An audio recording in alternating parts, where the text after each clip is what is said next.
Olá, boa noite. Esta quinta-feira vamos falar de um assunto completamente diferente dos que temos abordado nos últimos tempos. Vamos falar de crianças, de proteção a crianças e, sobretudo, da CPCJ. Isto normalmente costuma bater certo. Comissão de Proteção a Crianças e Jovens de Torres Vedras, no caso. O meu convidado hoje é psicólogo, é o líder da Comissão de Proteção de Crianças e Jovens de Torres Vedras, é Ângelo Teodoro, a quem eu agradeço desde já o favor de estar connosco e, sobretudo, de nos ir também desmistificar um pouco sobre o que é isto da CPCJ, que é uma coisa que as pessoas basicamente conhecem, sabem que existe, mas depois falta ali qualquer coisa, há ali pormenores que são importantes, os pormenores é sempre o mais importante. Ângelo, obrigado por estar connosco, obrigado por ter aceito o meu convite. CPCJ é o quê? Olá, boa noite, Carlos, obrigado também pelo convite, é um gosto estar aqui. O gosto é todo nosso. É um prazer também ter esta oportunidade de falar um pouco sobre a CPCJ, sobre crianças e jovens em risco, e tentar, de certa forma, também desmistificar um bocadinho esta imagem que passa muito para a opinião pública das comissões. Na verdade, a CPCJ é uma entidade não judiciária, tem uma autonomia funcional e tem um conjunto de representantes de diversas entidades que atuam no Conselho. O município, a educação, a saúde, a segurança social, entre outros, que integram esta comissão. Portanto, trabalha em duas dimensões diferentes, portanto, duas modalidades, uma modalidade alargada, onde estão todos os comissários e que reúne mensalmente, e depois a comissão restrita que trabalha os processos de promoção e proteção. E as CPCJs basicamente servem exatamente para isso, para intervir quando uma criança ou um jovem está numa situação de perigo. E como é que Teodoro, como é que a CPCJ sabe que uma criança está numa situação de perigo? Com certeza não passa na rua, não vê um pai arralhar com o filho e não dizem a criança está em perigo. Não é assim, pois não? Não. Isto tem aqui temos vários mecanismos para perceber. Tudo começa com uma sinalização. A sinalização pode ser feita por qualquer entidade ou até por qualquer pessoa que saiba de uma determinada situação que possa eventualmente colocar aquela criança em perigo. Mas pode vir da GNR, do hospital, das escolas, das creches, ou seja, alguém que presencie, que tome conhecimento de uma situação de perigo para uma criança ou jovem, pode dar esta informação, pode e deve dar esta informação à Comissão. E é a partir daí que é aberto um processo que depois requer uma avaliação. Ou seja, qualquer sinalização dá origem a um processo, mas requer depois uma avaliação para verificarmos então se existe realmente o risco, se existe perigo ou se não existe nada. Portanto, se é uma situação acontecem situações em que há crianças sinalizadas, ou seja, há queixas, a gente pode dizer assim, mas onde não há qualquer problema e há, por exemplo, se calhar uma má avaliação de quem faz a queixa, por vezes até má vontade. Isso também acontece, não acontece? Exatamente. Deixe-me já aqui desmistificar aqui uma situação que é a questão da queixa, que é uma palavra que nós não utilizamos, nem queixa nem denúncia. Sim. Exatamente por causa dessa situação, ou seja, para tirar esse peso de haver uma comunicação à CPCJ. Aquilo que nós chamamos é uma sinalização ou comunicação. Ou seja, de certa forma a pessoa está a pedir-nos ajuda, é quase como, olha, vejam lá esta situação, vejam lá se isto é um perigo ou não. E começa aí o processo de avaliação.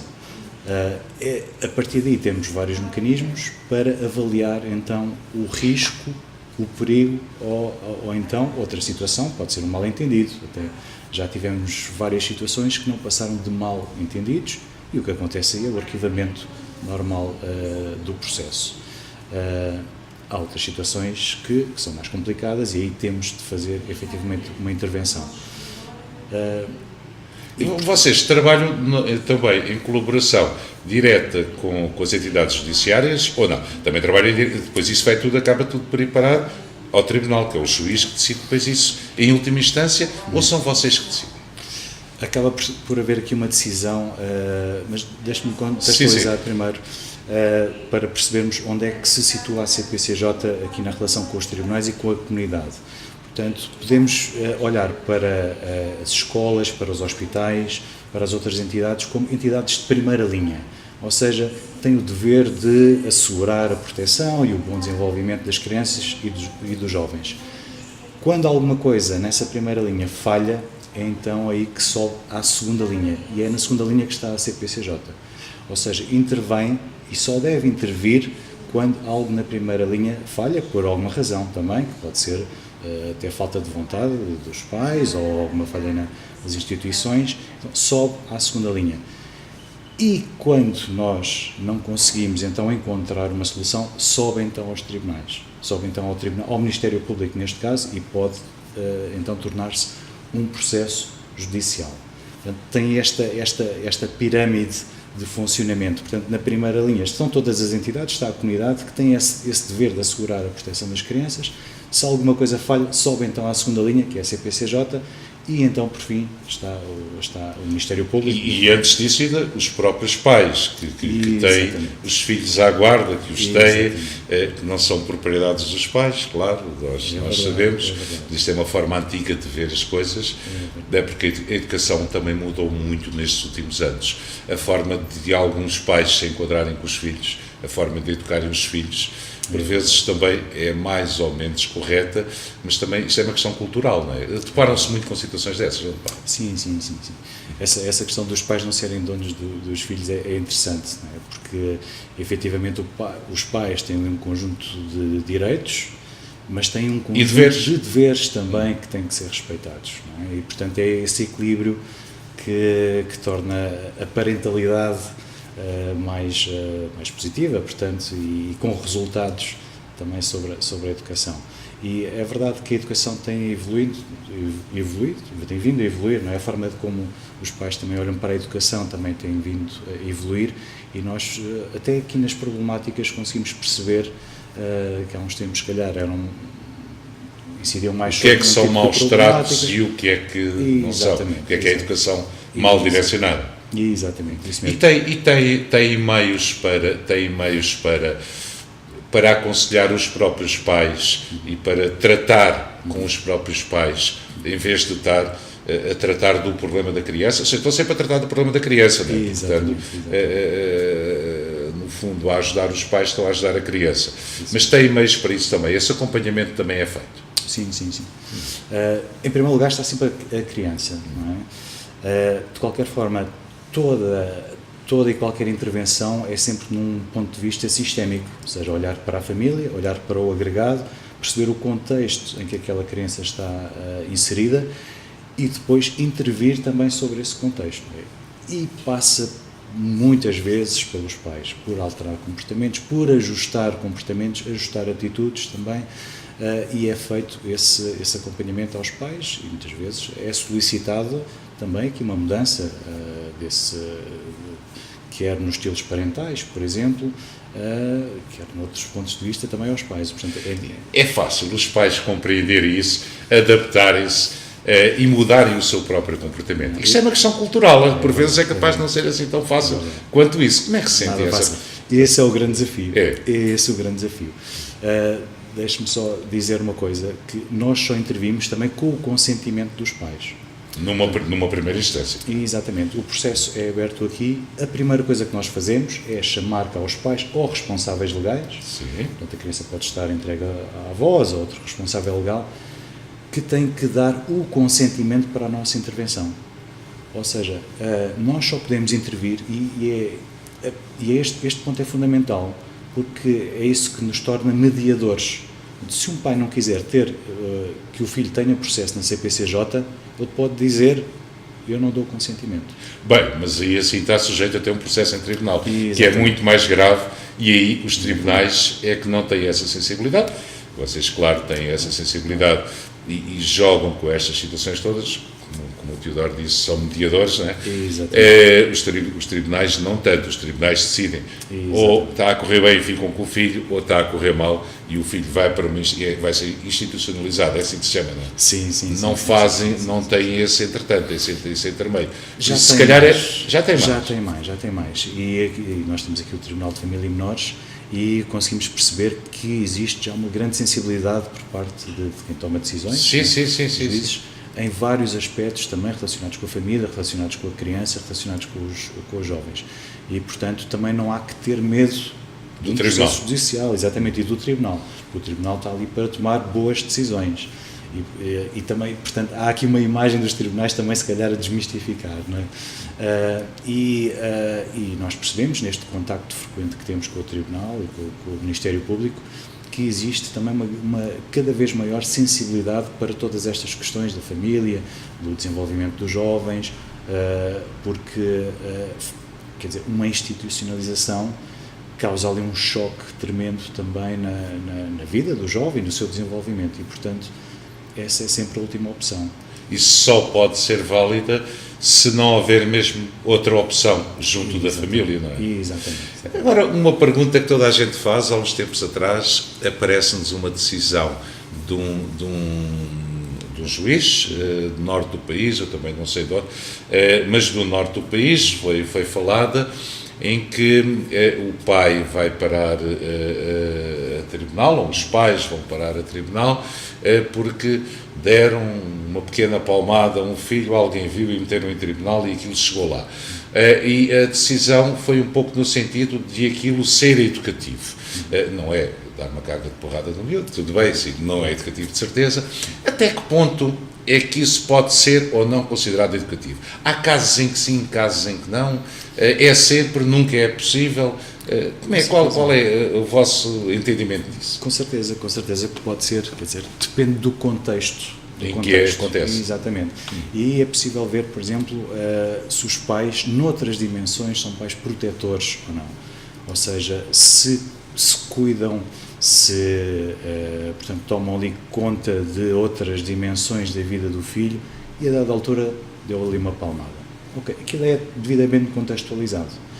E agora, se a palmada ou as palmadas depois forem associadas a outro tipo de comportamentos mais negligentes, isso pode... Ou se forem violentas. Exatamente.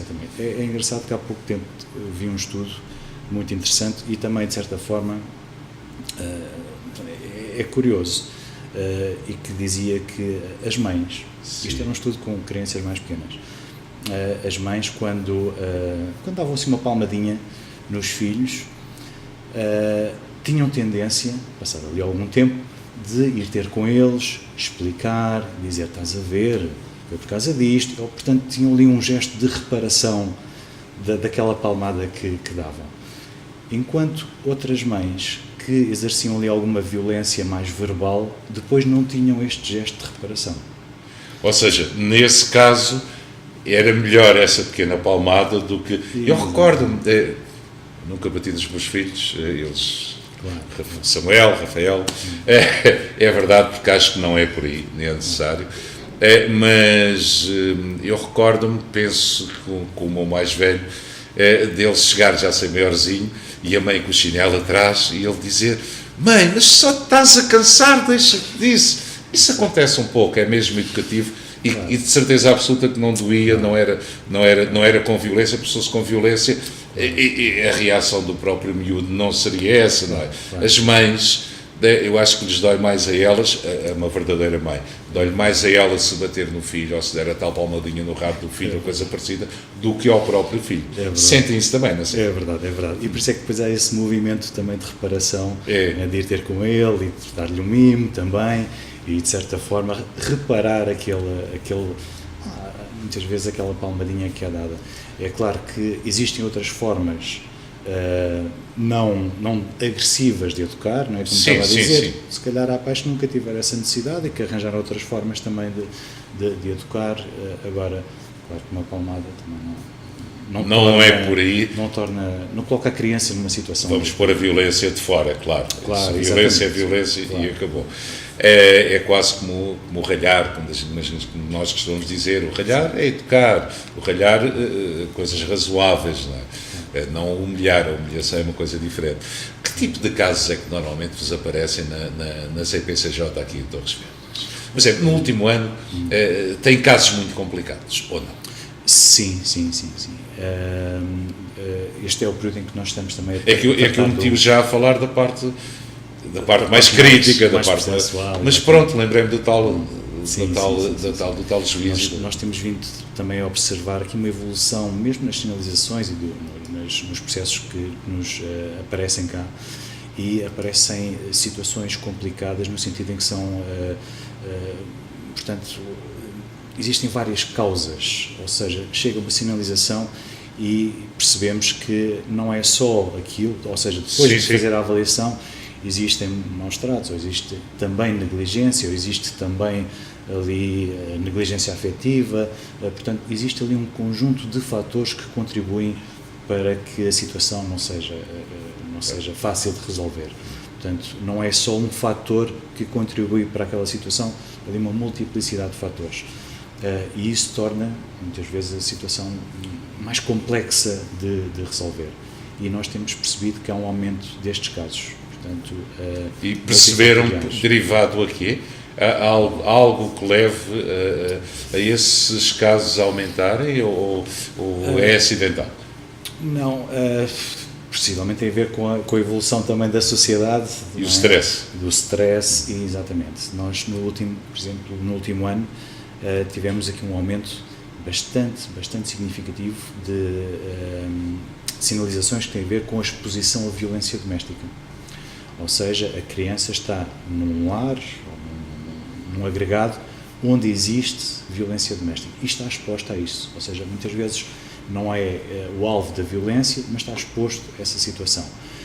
E depois isso tem ali um conjunto de fatores, que é o desemprego também, outro tipo de dificuldades, e portanto há ali um conjunto e às vezes falta de competências parentais também, portanto há ali um conjunto de fatores que estão por trás disso, das sinalizações que nos chegam cá, e que tem a ver com a evolução social também. Não é? E essas situações são, por vezes, mais complicadas do que a situação da própria violência.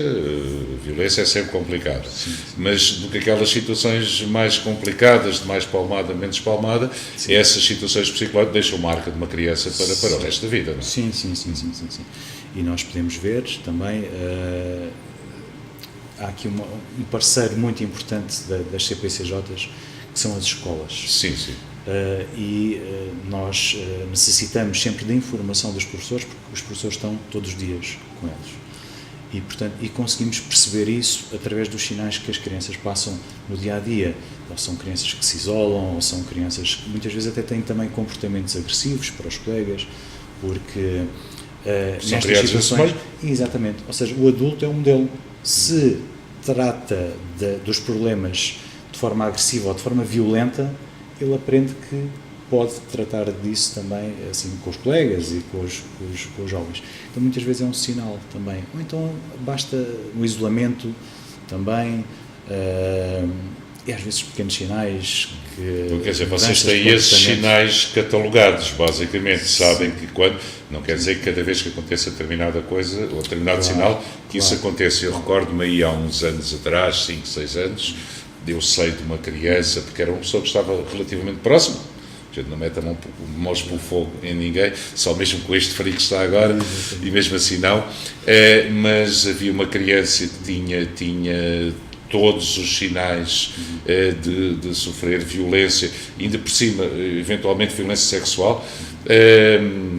Não sei se é um caso que tenha ficado na retina, se não, mas que se veio a provar e que se veio depois a chegar à conclusão de que não, a criança não tinha comportamento nenhum relacionado com isso, era mesmo um problema de fisiológico, um problema de organismo da própria criança nessa situação. Acontecem situações que são complicadas para um próprio pai ou para uma mãe que trata bem a criança, sempre fez tudo bem, mas entretanto na escola, por qualquer razão, numa aula de ginástica, uma coisa qualquer, há uma situação estranha e o professor deve avisar. quer seja real, quer não seja real. Deve sempre avisar. Exatamente. Deve sempre. Nós passamos um pouco essa mensagem para fora. Ou seja, em caso de dúvida, sinalizem e depois nós vamos avaliar. Existem pequenos sinais. Recorda-se deste caso? Tenho tenho presente, sim.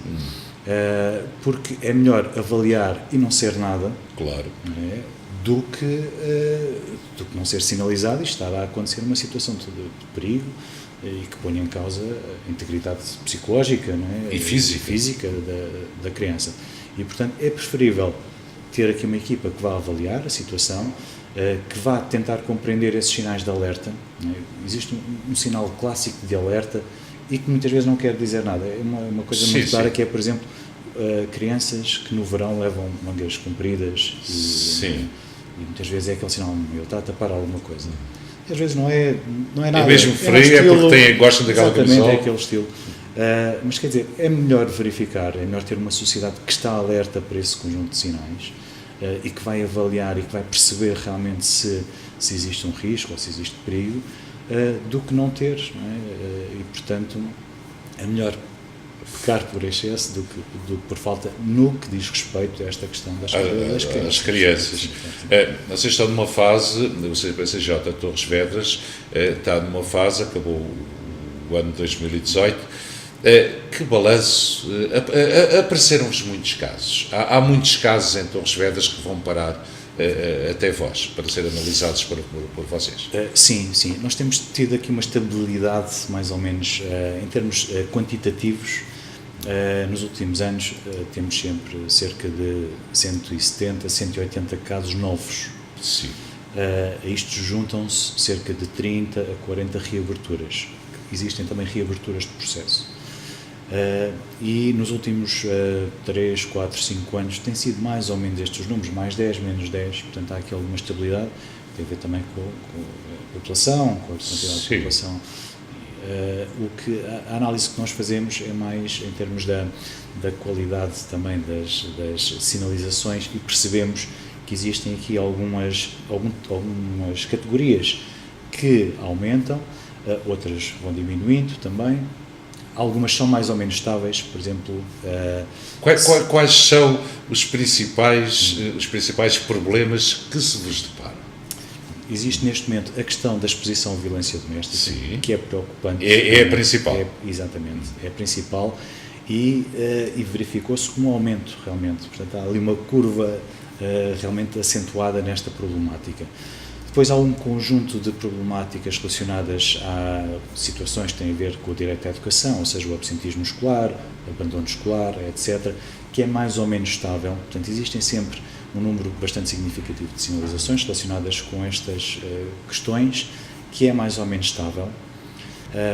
E depois existe ali também um conjunto de sinalizações relacionadas com negligência e maus tratos, que acaba por ser mais ou menos significativo. Em termos de coisas relacionadas com o abuso sexual, não é muito significativo. Aqui na nossa região, felizmente, é reduzido. Até, eventualmente, pelo tipo de população que nós temos. Temos uma população, embora a cidade seja a cidade, mas uma população muito rural, em que toda a gente se conhece, toda a gente fala, os miúdos falam com toda a gente. Exatamente. Eventualmente isso será bom também para as crianças. Não é? Sim, provavelmente é uma comunidade mais protetora em relação a algumas problemáticas, como é este caso de coisas relacionadas com abusos sexuais. Exatamente. Outras situações, se calhar, são um bocadinho mais permissivas, portanto temos uma sociedade ainda um bocadinho mais permissiva, não é? A questão das negligências, por exemplo, ou do absentismo escolar, e isso permite com que surjam mais sinalizações ainda. Mas o absentismo escolar é muito interessante também, é uma problemática interessante, porque surgem situações em que, portanto, o absentismo escolar, quando a criança falta sistematicamente às aulas. E às vezes não é a problemática em si, mas sim um sintoma. E é muito interessante ver esta questão. Portanto, surge-nos como uma sinalização, mas quando vamos avaliar, muitas vezes aquela problemática transforma-se noutra coisa qualquer. Ou seja, pode ser desde um jovem que está chateado com a escola ou com o professor e começa a faltar, que está desmotivado com a escola, E aí temos aqui um processo de motivação e dar aqui um novo sentido à escola e criar com ele e com os pais um Bullying projeto na própria de vida. escola? E, exatamente. Depois, situações de bullying ou até situações de maus tratos em casa e depois, durante aquela fase em que estão marcados, não vão à escola. Ou seja... Tem vergonha. Exatamente. Ou seja, muitas vezes o absentismo escolar pode ser um sintoma de outra coisa e não a problemática em si. E é exatamente nesse sentido que a CPCJ vai agir, não é? Exatamente. É fácil depois encaminhar e solucionar esses problemas? Isso passa por vós ou passa por os encaminharem para outros locais? Passa por vezes, se calhar, algumas das vezes, quando o problema é o professor falar com o próprio professor, mudanças de escola, tudo isto resulta ou não? Sim. É a CPCJ que faz isso ou não? É a CPCJ que gera isso. Cada caso é um caso, ou seja, cada situação, cada criança tem as suas especificidades. Basta olhar para a família também, não é? E há crianças que vivem só com a mãe, outras que vivem com os avós, outras que têm uma família alargada, numerosa, que tem ali uma rede de apoio bastante grande. Depois tem a ver também com situações em que a criança vive na cidade ou vive mais afastada e, portanto, cada criança tem aqui as suas especificidades. E é por isso que é importante fazermos uma primeira avaliação da situação. Ou seja, antes da intervenção, a Comissão faz sempre uma avaliação. Ou seja, vamos ver como é que é a família, como é que funciona, como é que é o agregado, como é que é o seu contexto, a escola, etc. Portanto, recolhemos um conjunto de informação que depois nos permite intervir com maior segurança e aplicar medidas, que é essa a diferença para a primeira linha, para as outras entidades. Aplicar medidas é de certa forma, arranjar ali uma solução. Não é? Ou seja, esta criança, o que é que precisa? O que fazemos na prática é identificar os fatores de risco e identificar fatores de segurança. Ou seja, um fator de segurança pode ser, por exemplo, uma família alargada, uma família com recursos. Um fator de risco pode eventualmente ser uma criança que está mais isolada, que vive só com a mãe, não tem uma família alargada que possa, de certa forma, dar aqui Quantas vezes a mãe não está desempregada ou não se vê numa situação de desemprego e depois não pode dar a resposta que quer, por vezes quer. Vocês também solucionam, encontram soluções para os próprios pais quando acontece uma situação dessas à criança ou não têm competências para chegar aí? Não, temos. E, portanto, é um pouco por causa disso que nós temos aqui esta representatividade de várias entidades na CPCJ. É para, de certa forma, podermos ativar respostas na comunidade. Aquilo que nós fazemos, basicamente, é a gestão do caso. Mas vamos supor que é preciso um apoio para o pai, foi cortada a luz, então solicitamos... Que está a prejudicar a criança? Exatamente, que pode prejudicar a criança, ou é necessário um psicólogo, ou é necessário marcar uma consulta, somos nós que ativamos essas respostas. Ou seja, não temos as respostas dentro da CPCJ, mas temos essa competência e essa capacidade de ativar as respostas necessárias para aquela criança. Então, depois de fazer essa avaliação, nós percebemos o que é que falta. E depois de fazer, de certa forma, construirmos ali um plano e dizemos, ok, então o que falta é isto. Então temos nós essa responsabilidade de ativar na comunidade as respostas que são necessárias para a proteção daquela criança. E só depois disso é que vão acompanhar e ver se com essas condições está tudo a correr bem então. Isso mesmo. O Ângelo já me falou uma série de vezes de nós fazemos. Nós é o CPCJ, claro, que o Ângelo Teodoro lidera, em Torres Vedras. Que tipo de pessoas, que tipo de técnicos é que tem na sua equipa? Para além do Ângelo, que é psicólogo, não é psicólogo clínico, se não estou em erro, mas que faz mais uma questão de gestão de equipa, não é? Isso mesmo. Com que elementos é que fazem parte do CPCJ? Que tipo de pessoas, que tipo de técnicos é que têm a trabalhar consigo? Muito bem. Como eu disse há pouco, a CPCJ divide-se em duas modalidades. A modalidade alargada e depois a modalidade restrita. Na modalidade alargada estão um conjunto de representações de diversas entidades, portanto, para além do município, a saúde, portanto, a educação, a segurança social, as forças policiais, elementos da Assembleia Municipal também. Portanto, há ali um conjunto de entidades que estão presentes e que também nos ajudam muitas vezes a ativar essas respostas. Mas a principal função ou missão da Comissão Alargada acaba por ser também desenvolver atividades de prevenção, de sensibilização e até sinalização. E também de sinalização, exatamente. Depois da alargada, por assim dizer, saem alguns técnicos que têm que ter algumas formações específicas para gerir e trabalhar os processos de promoção e proteção. E é aquilo que nós chamamos de comissão restrita. Neste momento temos 5 técnicos e temos 2 psicólogos, uma professora, uma jurista e uma enfermeira. Além disso, temos também um apoio técnico. Isto tem a ver com o número de processos que nós temos. Existe depois a Comissão Nacional que acaba por supervisionar e percebeu que seria útil nós termos também um apoio técnico que vem de um projeto que é o Release do Asas de Mata-Cães. Portanto, que colocou cá um técnico a tempo inteiro. Sim. Técnico administrativo, técnico da área das crianças. Portanto, agora da área social, eu passo o tempo a colocar rasteiras, isto não vai, se não tinha graça nenhuma se não fosse assim. Claro, mas, ou seja, na prática somos 6 pessoas a trabalhar os processos. Que estão a trabalhar aqui no centro da cidade, no centro de Torres Vedras, naquele edifício muito bonito, naquele edifício azul, ali ao lado do Teatro Cine, e é aí que trabalham e é aí que também reúnem com os pais e com as outras entidades, e é aí que funciona a CPCJ de Torres Vedras. É verdade. É a nossa sede, é um edifício muito bonito. Muito bonito, toda a gente tira fotografias. Exatamente. É verdade. Não deixa ninguém diferente, quem passa aqui na Avenida Tenente Valadim.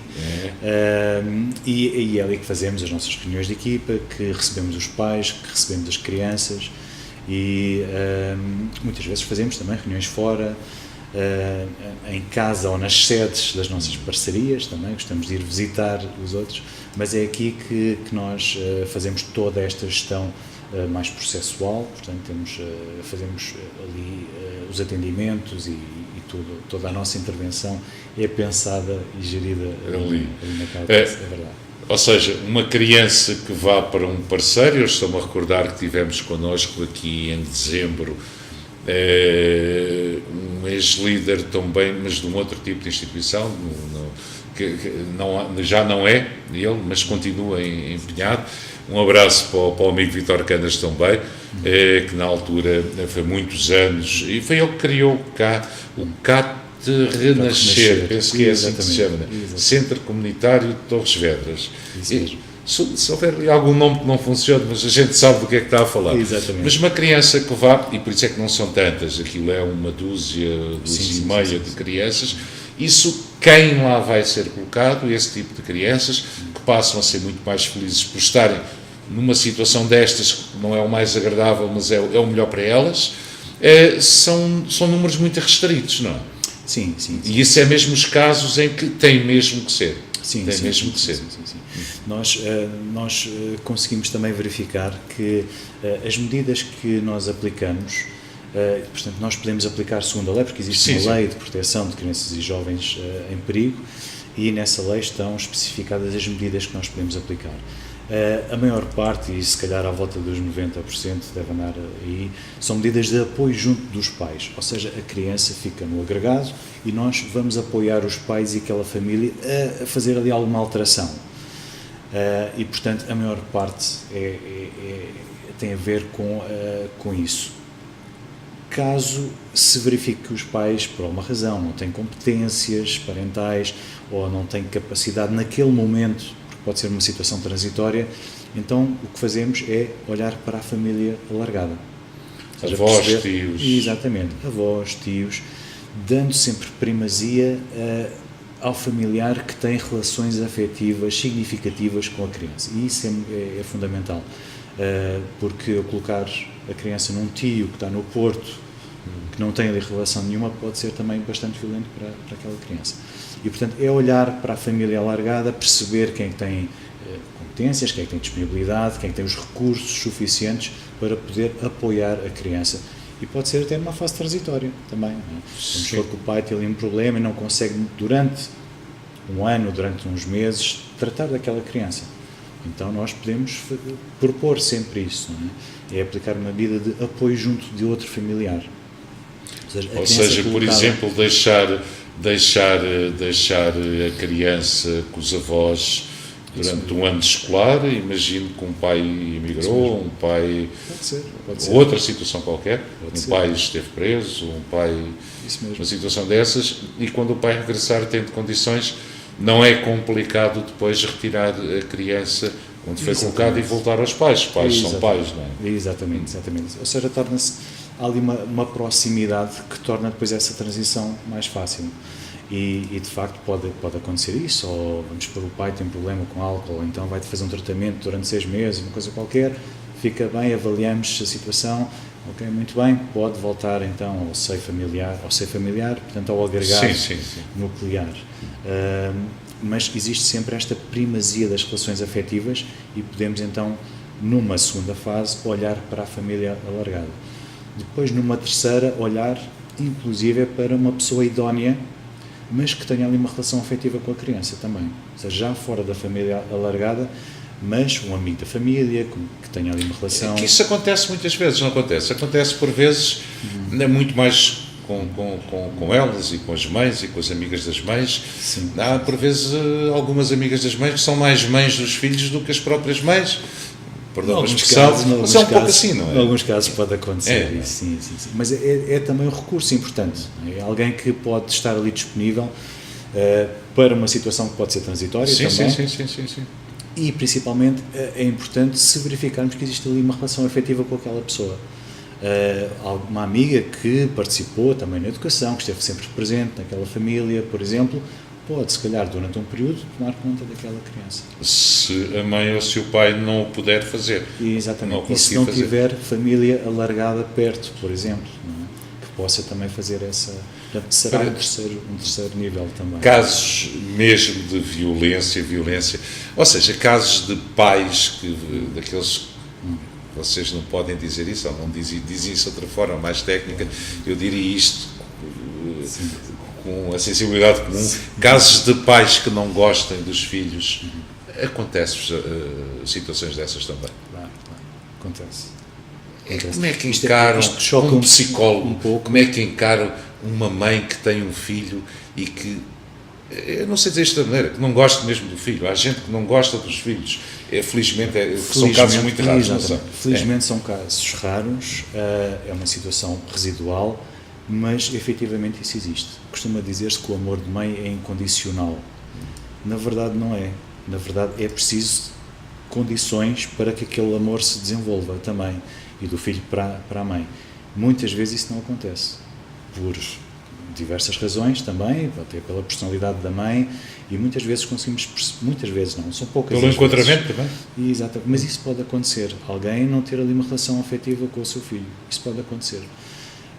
Mas muitas vezes tem a ver com os estilos parentais também, com o tipo de relação que a mãe ou o pai ou o responsável legal estabelece com o filho, muitas vezes tem a ver com aquilo que aprendeu também e que tem a ver com a relação que teve com o seu pai, com o seu... Exatamente.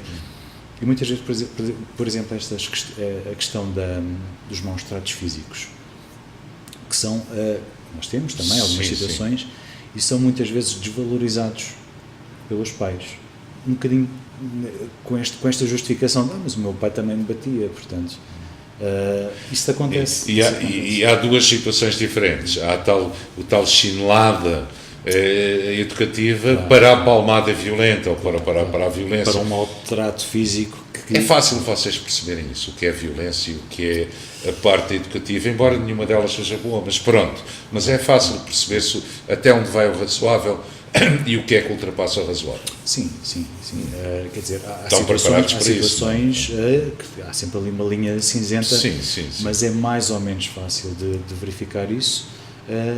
um pouco ligando a outros fatores também, não é? Ou seja, perceber se é um pai protetor, se é um pai que cuida daquela criança, se é um pai que faz com que ele vá à escola, que tenha ali um conjunto de cuidados, que tenha alimentação, que se vista bem, saúde, que faz com que ele vá às consultas. Um dia recebemos aqui uma queixa de que ele levou uma palmada. Quer dizer, temos que contextualizar bem aquela situação. O problema não é quando ele leva uma palmada, o problema é quando ele leva com o cinto todos os dias, leva com o que é que seja todos os dias. Isso é que é complicado, não é? E muitas vezes há que fazer também aqui uma reeducação dos pais, que é a parte também, é uma parte desafiante, é uma parte sensível, porque de facto ninguém gosta de ser confrontado com essa situação. Chamar a atenção. Sim, exatamente. Mas a ideia não é julgar aqui os pais, mas sim dar ferramentas aos pais. Dizer, olha, existe esta possibilidade também, não é? Experimente esta possibilidade. Isso é um cuidado que nós também temos aqui, que é de não fazer julgamentos. E, de certa forma, também nós conseguimos estabelecer relações de confiança com os pais que vêm aqui. É muito importante esta questão de estabelecer relações de confiança. Nós sabemos... São esses pais que dizem, mas se eu não lhe bato, eu bato e ele não faz nada do que eu lhe digo. Claro. Mas se eles lhe baterem, se continuarem a bater... Eu penso que as crianças continuam a não fazer nada e vão se habituando a levar porrada e aquilo já é indiferente. Indiferente, uma forma de expressão. Indiferente nunca será. Mas para a criança, se for habituada a que o pai lhe bata, aquilo à segunda, terceira vez já não é nada educativo, porque a criança já está habituada. Se não lhe bater é que ele estranha, não é? Exatamente. Por isso não é educativo de certeza absoluta. Esses casos têm mesmo que ser o pai a alterar, porque se não mudar o comportamento, a criança nunca mais vai fazer, nunca mais lhe vai obedecer, se a gente obedecer no sentido figurado ou no sentido literal, seja como for, percebe-lhe o que eu estou a dizer, não é? Sim. Isso acontece, não é? Sim. E tocou aqui num ponto fundamental, que é a mudança. Sim. E são sempre os pais que têm essa responsabilidade de mudar. Portanto, um pai não pode utilizar sempre a mesma receita e esperar que o filho mude.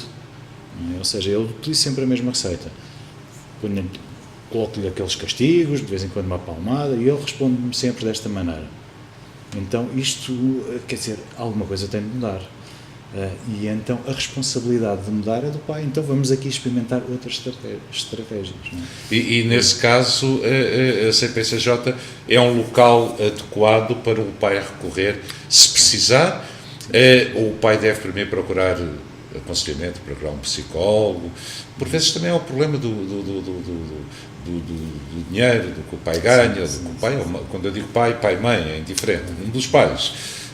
Por vezes também é complicado. Se os pais, o pai ou a mãe, não tiverem esses recursos, é possível recorrer ao CPCJ ou não? Isso é para recorrer ao psicólogo em si, noutro local? Se for uma situação em que coloque então a criança em risco, sim. Dentro deste contexto da criança em risco, pode fazê-lo.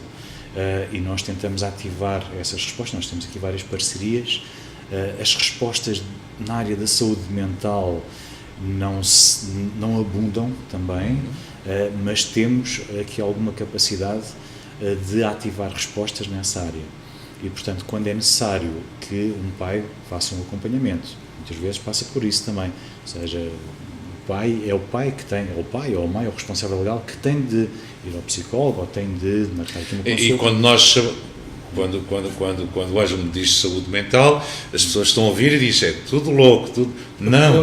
A saúde mental é aquilo que o Ângelo sofre, que eu sofro, que todos nós sofremos, e que vamos reparando e vamos ultrapassando por nós próprios quando conseguimos. Isso mesmo. Quando não se consegue, uma ajuda para uma situação normal. Saúde mental é uma coisa normal e natural. Isso mesmo. E tem que ser encarada exatamente dessa forma. Não como um bicho de 7 natural. cabeças, não é? Claro. Isso assusta as pessoas, não é? Exatamente, como eu tenho uma dor de dentes, vou ao dentista, tenho um problema de saúde, vou ao médico e posso ter, efetivamente, num determinado período da minha vida, um problema para resolver, a nível emocional. Comportamental. Exatamente, e vou ao psicólogo para tratar isso. Não é? E muitas vezes nós fazemos esse encaminhamento também e alertamos para essa necessidade, que é, de certa forma, é o fazer o clique também ali, não é? É o pai também perceber, realmente eu posso beneficiar aqui de uma ajuda e isto pode ter aqui uma repercussão também saudável no meu filho. E esse é ali o ponto de viragem que muitas vezes acontece. É eu perceber, ok, eu preciso de ajuda, estão-me a dar aqui ajuda, também vou aproveitar, e isto pode ter aqui um impacto saudável no meu filho. E quando dão essa ajuda, é uma ajuda gratuita, desde que haja necessidade, claro.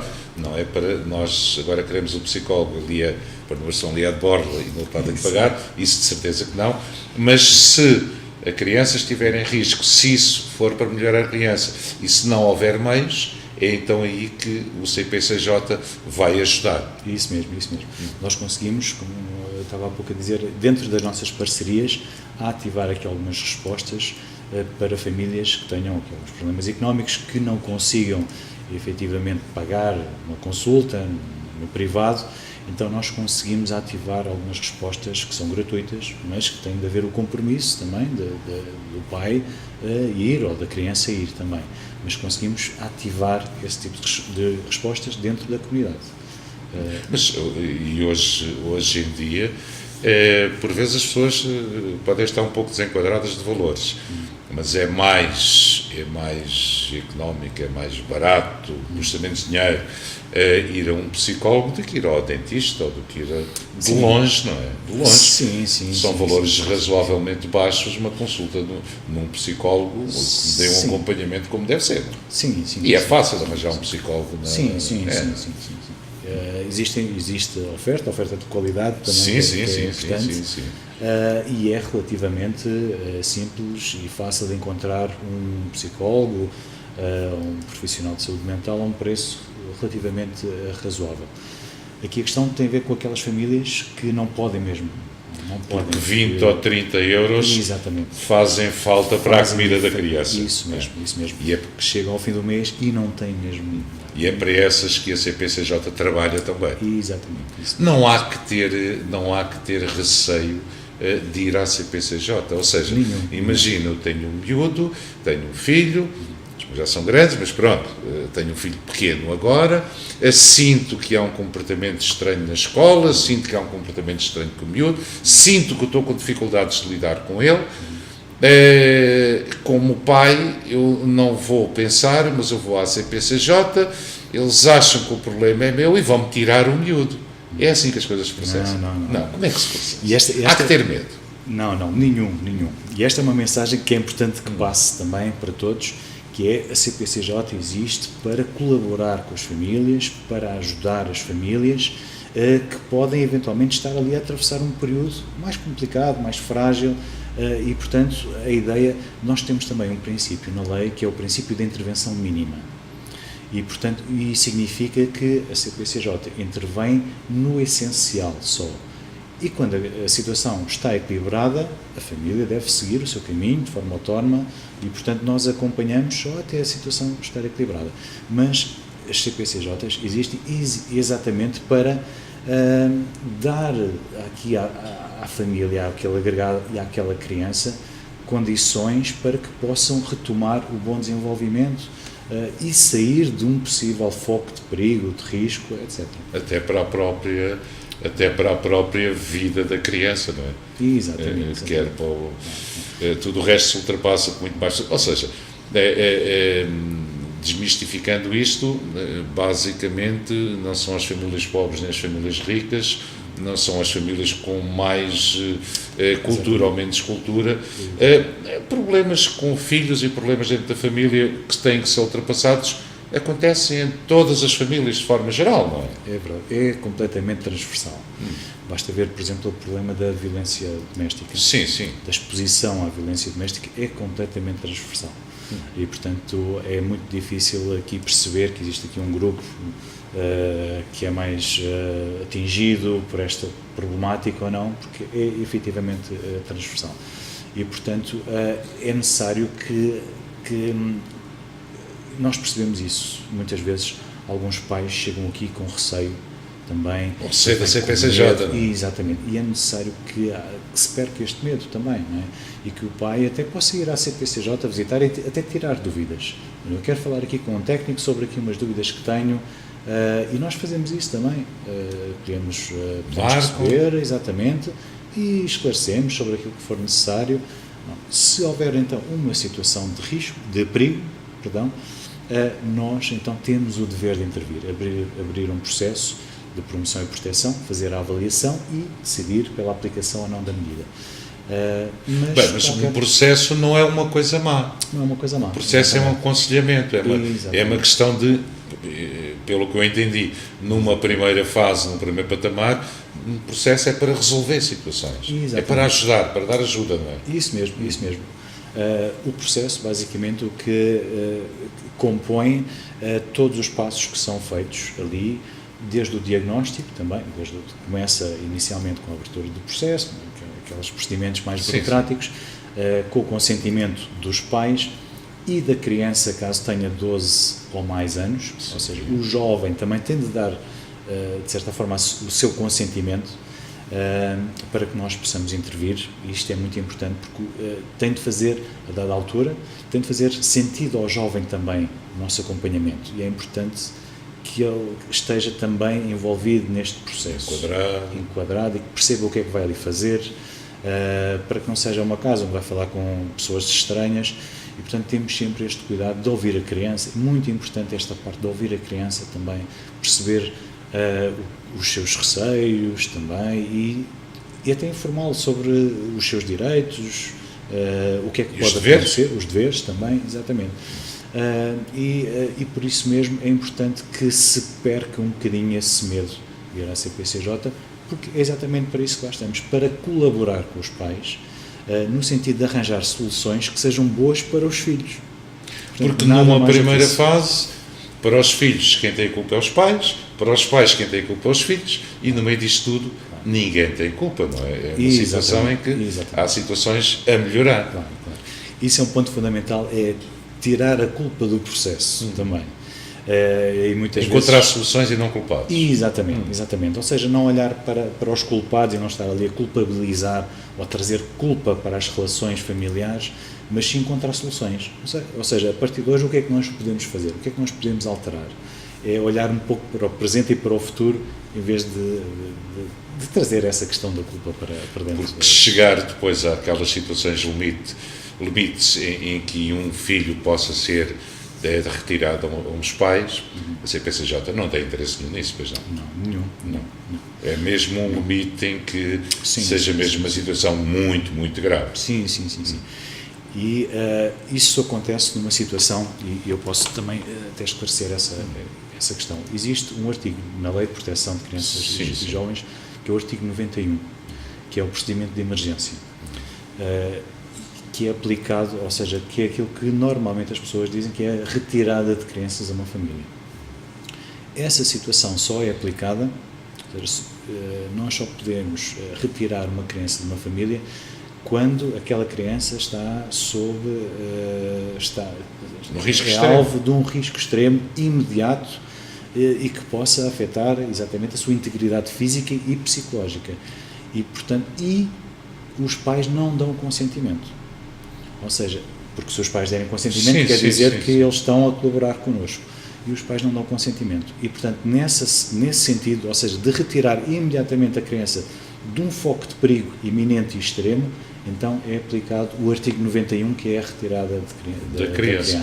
É situações que por vezes se ouvem, e eu refiro isto porque nós, como diz o poeta ou o cantor, vemos, ouvimos e lemos, é uma situação muito badalada ali para os lados de Cascais, Estoril, coisa parecida, ainda há uns tempos atrás, que nós também desconhecemos, só ouvimos uma parte da reportagem, tudo bem, mas a passar-se, há maus profissionais em todo o lado e poderá ser um caso em que isso tenha acontecido e pode-se verificar. Em Torres Vedras não há situações dessas, ou pelo menos não há grandes situações de disputa, e quando um pai quer mesmo um filho, e quando um pai faz tudo para ter o filho, é situações que pelo menos não se falam, não é? Não tem surgido. Eu estou a colaborar com a CPCJ há 3 anos e qualquer coisa, desde que eu cá estou, isso nunca foi aplicado. Ou seja, quer dizer que arranjamos sempre aqui outro tipo de soluções, com a colaboração dos pais também. E portanto, ou seja, o pai a dada altura percebeu que tinha de parar ou que tinha de encontrar ali outro tipo de solução.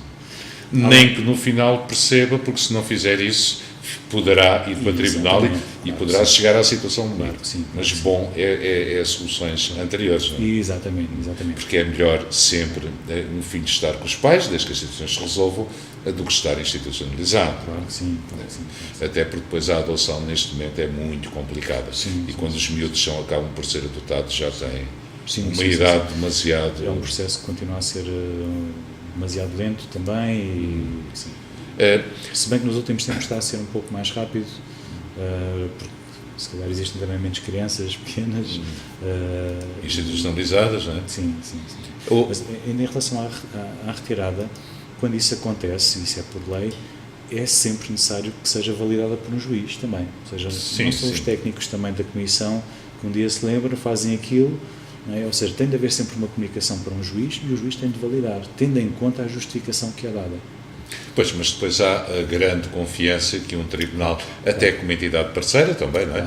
Um tribunal, há a grande confiança que tem nas CPCJs. Exatamente, claro, e é que poderá algum mal profissional estragar aqui a engrenagem toda. Que tipo de crianças é que vos aparecem mais? São as crianças, os problemas com crianças, são com aquelas crianças de mais tenra idade ou dos tais 11, 12 anos para cima? A CPCJ ocupa-se de crianças até aos quantos anos? Dos 0 aos 18 anos. 0 aos 18, até à maioridade. Exatamente. Existe ali uma exceção na lei que permite que uma criança possa ser acompanhada para além dos 18 anos, caso a própria peça.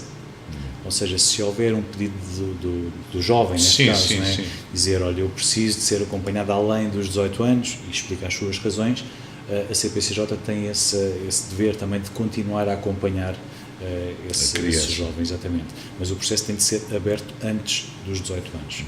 E a partir dos 0. Portanto, a partir do momento em que nasce, nós podemos instaurar aqui um processo. Qual é normalmente a idade em que vos aparecem mais casos? Sim, existe aqui uma grande...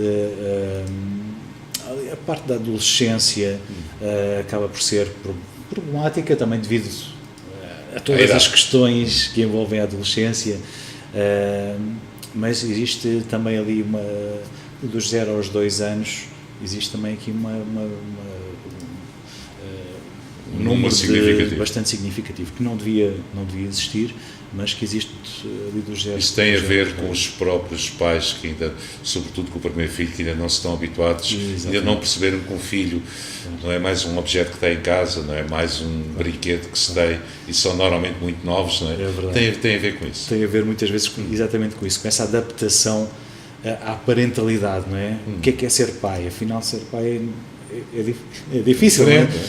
Tem as suas coisas boas, tem os seus desafios também, e muitas vezes aquela adaptação à parentalidade cria ali alguns desajustes e é preciso muitas vezes intervir. Mas a faixa de maior incidência tem a ver ali com a adolescência, portanto, a partir dos 12, 13, 14, 15, por aí fora. Que é uma certa idade de afirmação do próprio adolescente, em que o pai lhe perde o pulso, como estão a dizer, não é? Exatamente. E depois não sabe reagir também grande parte das vezes a isso. É interessante porque ela naquela fase que se está a estabilizar a identidade também, e muitas vezes a identidade é construída ou estabilizada através de um afastamento das figuras parentais, não é? E portanto muitas vezes há uma dificuldade também de saber gerir este processo.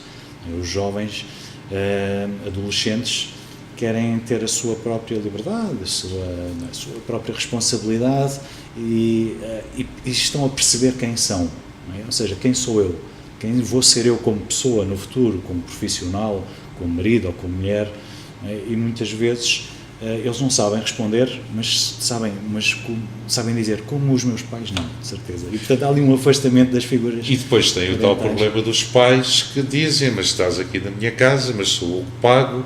Depois aquilo cria ali aquele conflito geracional. Claro.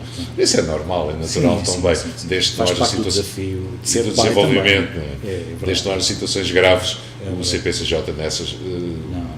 Isso faz parte também até do desenvolvimento humano, portanto é uma fase do desenvolvimento humano que faz parte e que é importante também que os jovens estabeleçam a sua própria identidade.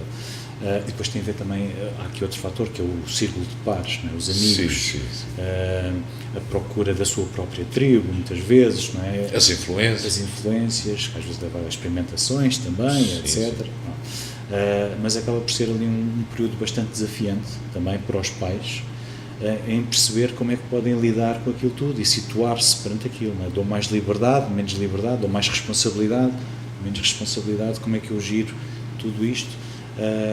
E acabam às vezes por eles próprios também se sentirem perdidos. Mas de qualquer forma nós estamos a falar das situações que nos chegam a vocês. Normalmente isto é um processo natural também, não é? Os pais percebem e reagem de forma natural também a isso e de forma saudável também a isso. A maior parte dos pais fazem isso. Outros têm ali mais alguma dificuldade em gerir esse também processo. Depois ainda há um outro problema, é que não há um manual para pais, não há o pai perfeito. Exatamente. Há o pai razoável, não há os pais razoáveis. Exatamente. E os filhos razoáveis, situação razoável para tudo, para tudo É gerar e se interligar umas coisas com as outras. É como as pessoas são todas diferentes isso também. Isso mesmo. E cada filho tem as suas próprias necessidades e as suas características. Às vezes já me aconteceu ver um pai ou uma mãe, e isso é comum ouvir-se dizer, eu não tenho 2 filhos, por exemplo, está tudo bem com um e outros, tem ali um conjunto de comportamentos desviantes e de desafio à autoridade, e a mãe diz, eu não percebo o que é que aconteceu, porque eu eduquei-os exatamente da mesma forma. E às vezes eu penso para mim, se calhar foi esse o problema, não é? Pode ser esse o problema também. Porque da mesma forma, pessoas diferentes podem não resultar. Não é? Exatamente, se calhar um precisa de mais liberdade, o outro precisa de mais atenção, e portanto isso pode efetivamente acontecer. Mas é algo que muitos pais também acabam por adquirir naturalmente. Ou seja, muitas vezes não é preciso o tal manual, também se fala, não é? Que seria muito prático e muito útil, mas há pais que adquirem também todas estas questões da parentalidade são adquiridas naturalmente também, não é? Quase por instinto, e o resultado acaba por ser bom. Pois, se houver ali uma fase mais complicada, cá estaremos então nós também para ajudar. Que é a CPCJ, Exatamente. liderada pelo Ângelo Teodoro.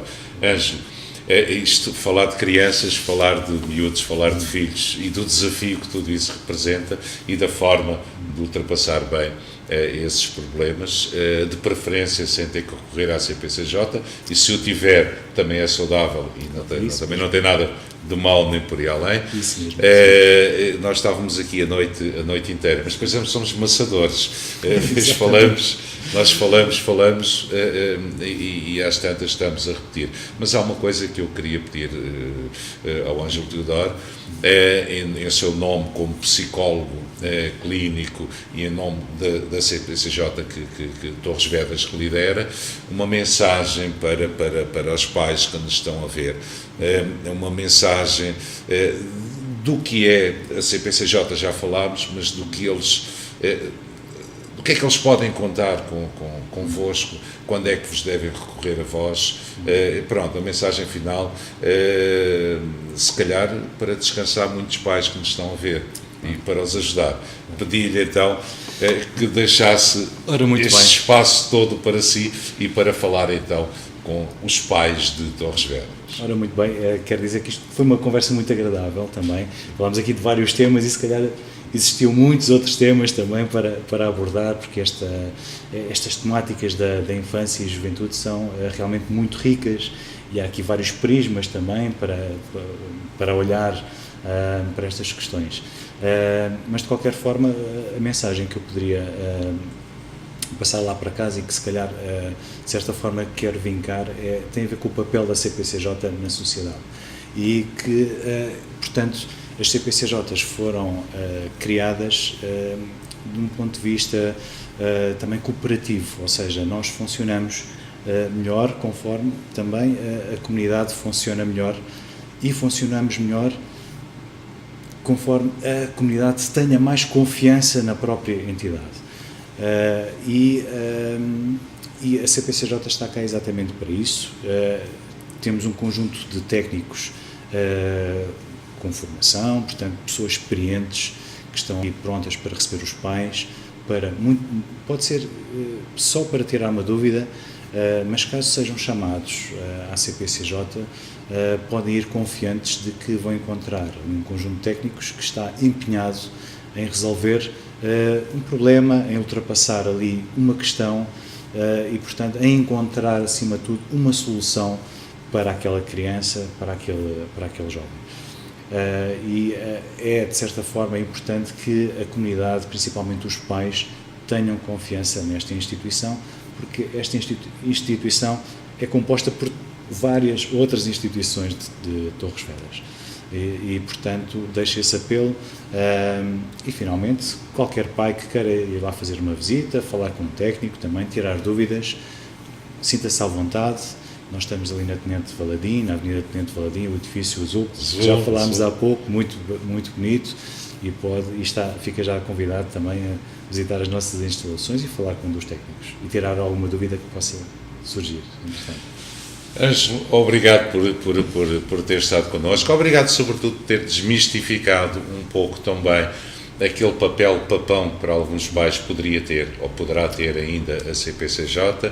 A CPCJ, pelo que eu entendi, é um organismo amigo, é uma instituição amiga dos pais, amiga das crianças, é uma instituição que não procura criar problemas, uma instituição que está sobretudo vocacionada para encontrar soluções.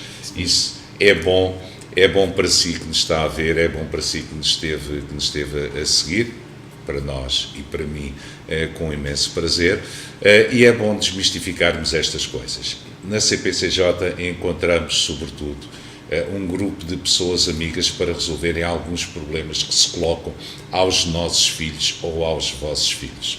Por hoje ficamos por aqui. Na próxima quinta-feira, eu prometo, vamos ter de novo outro convidado muito especial. Obrigado por nos fazer companhia. Até quinta.